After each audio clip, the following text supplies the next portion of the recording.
Welcome back to the Accessible Art History YouTube channel. If you're watching this on the day that it comes out, you'll notice it's not a regular upload day. That's because a new docuseries dropped on Netflix, and I want to add my perspective. No, this isn't a sponsored video. This is just one of my favorite true crime/art history stories. This is A Robbery, the world's biggest art heist, came out today on the streaming service, and it covers the 1990 heist of the Isabella Stewart Gardner Museum. I covered this story on my channel about a year ago, but I thought it was important to revisit it through 5 of the 13 pieces that were stolen. So to learn more, then keep on watching. Although I covered the heist in another video, which I've linked up in the eye and the description box below, I think it's important to cover the basics for today's video. On March 18, 1990, just past midnight, 2 men dressed as police officers entered the Isabella Stewart Gardner Museum under false pretenses. In just 81 minutes, they managed to steal 13 works worth an astounding $500 million. Not only is this the largest property crime in the United States history, but it also represents a loss of artistic, cultural, and historical heritage. Although the statute of limitations is up for this crime, the FBI and the museum are still offering a reward for information leading to the recovery of these pieces. Maybe someday we'll see their return. This first work is one of the most famous stolen during the heist because it was Rembrandt's only surviving seascape. He painted it in 1633, around the time he moved to Amsterdam to establish his artistic career.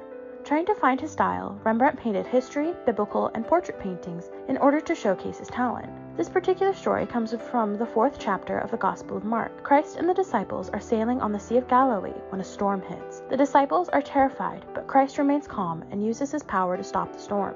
Rembrandt used tight brushstrokes and rich, deep colors to show both God's power over all and Christ's power over nature. It's a remarkable piece, and its loss is truly heartbreaking. Although Vermeer is considered one of the great artists of the Dutch Golden Age, only a handful of his works survive today. One of those was The Concert, painted between 1663 and 1666. It shows a richly decorated room with 3 people focused on playing music. One of the major tip-offs of it being a Vermeer is the fact that many of the decorations match ones found in other works by the artist. In addition, viewers can see the masterful capturing of light that Vermeer utilizes. A sunbeam floats in from the left-hand window, illuminating a rich textile. It bounces off the pearl jewelry of one of the women, another of the artist's signatures. As this work was one of the few surviving pieces by Vermeer, its theft is especially tragic.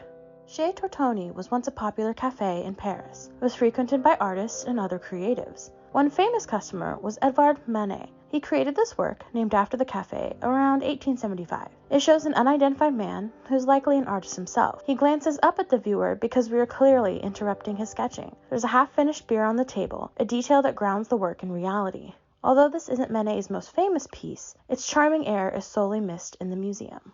This next work was a bit of a strange choice for the thieves to take. It is a 12th century bronze Chinese gu. Used during the Shang and Zhou dynasties, these vase-like objects were used in sacred rituals for the imbibing of wine or other liquids. It's remarkable that this work survived to the modern era.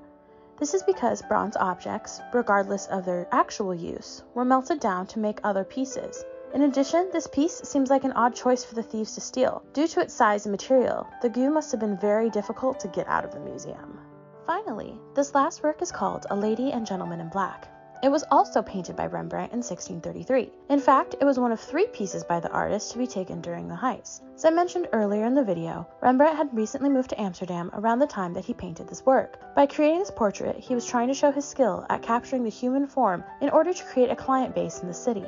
This piece shows Rembrandt's talent at capturing the personality of the sitters while still adhering to the stylistic conventions of the day. The 1990 heist of the Isabella Stewart Gardner Museum is a tragic moment in American history. It represents a loss of history and culture that cannot be replaced.